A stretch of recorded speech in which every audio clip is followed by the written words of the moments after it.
as you can tell by the title of this video, I'm going to be talking about Harry Potter and the Cursed Child by J.K. Rowling, John Tiffany and Jack Thorne.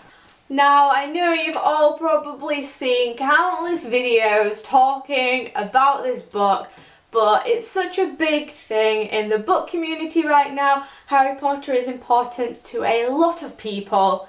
So I'm going to put across my thoughts as well. This is the script of the show that is currently on the West End. So it takes a little bit of getting used to if you're not used to reading scripts, but once you get into the flow of things, it's relatively easy to follow what's happening. So this starts where Deathly Hallows leaves off. It follows Albus and his time through the school meeting Scorpius Malfoy, who is Draco Malfoy's son, but it's not entirely focused on Albus like I thought it would be.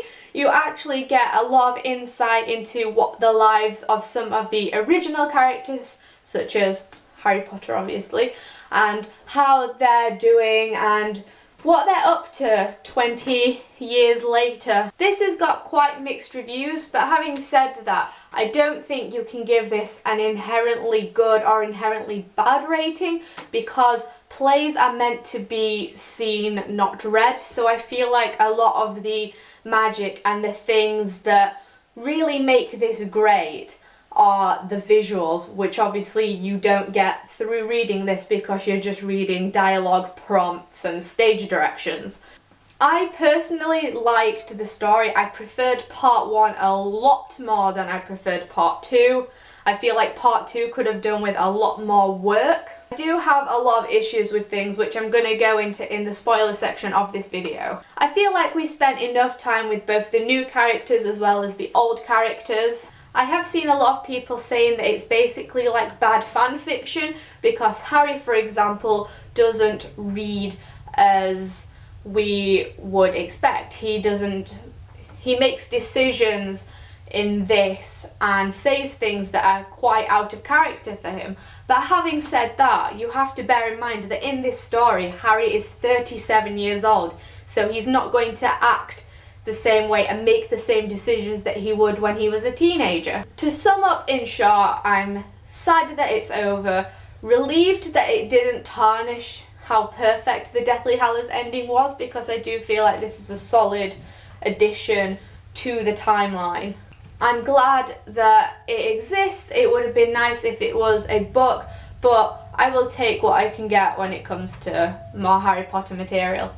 That's it for the non-spoiler section. If you haven't read this, then what are you doing? I suggest you go away and read it now. Bye, non-spoiler people. Bye. Okay, spoiler section. Where the hell was Teddy Lupin? Did we just forget that Teddy Lupin exists?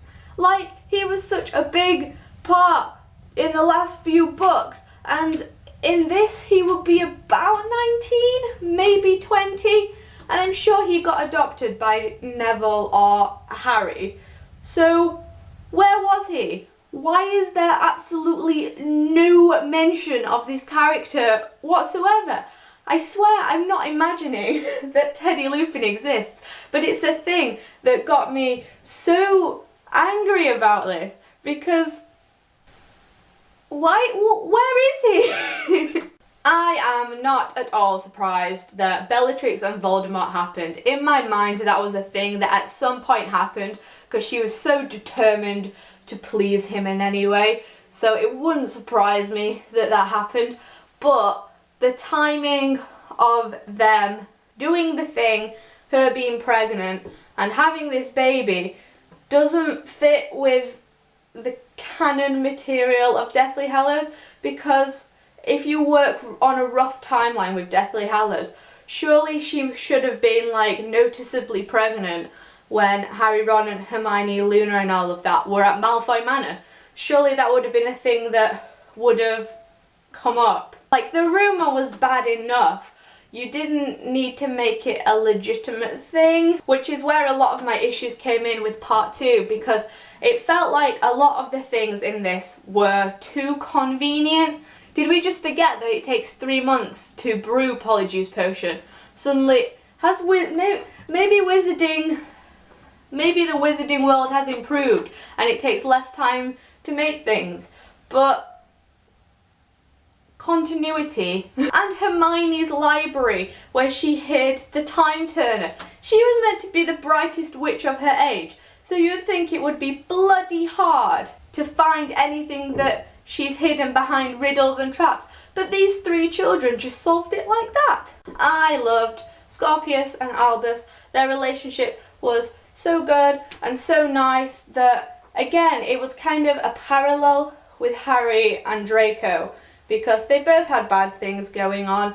It wasn't great. They were both on like two sides of the coin. You had Albus having to try and live up to the reputation that his father has, and then you had Scorpius on the other hand trying to do everything to not live up to this rumour. Don't get me started on Cedric Diggory, because I bawled my eyes out the second that he was mentioned in this. When it all became apparent that they were going to go on some weird random time-turning quest to bring him back, I was sold on this book, because Cedric Diggory is one of my favourite characters from the original. So the prospect of seeing him again, just, I was gone. That bit in the maze when Albus says to him, "Your father loves you," was just... The bit with the trolley lady on top of the Hogwarts Express was like something out of a Cassandra Clare novel. It was just so random, but when she mentions about Fred and George trying to jump off the train one time, like, are we even surprised? The bit that broke me the absolute most in this was the ending. The whole bit when Harry takes Albus to Cedric's grave and reveals that even though he didn't really know Cedric at all, he goes back to his grave every year.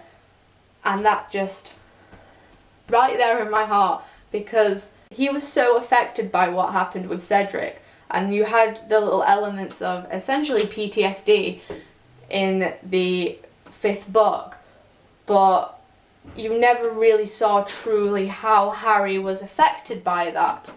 And because obviously he had so much more going on that he didn't really have time to sit and think about all of these people who were dying for him. And to see that just made me love Harry as a character even more.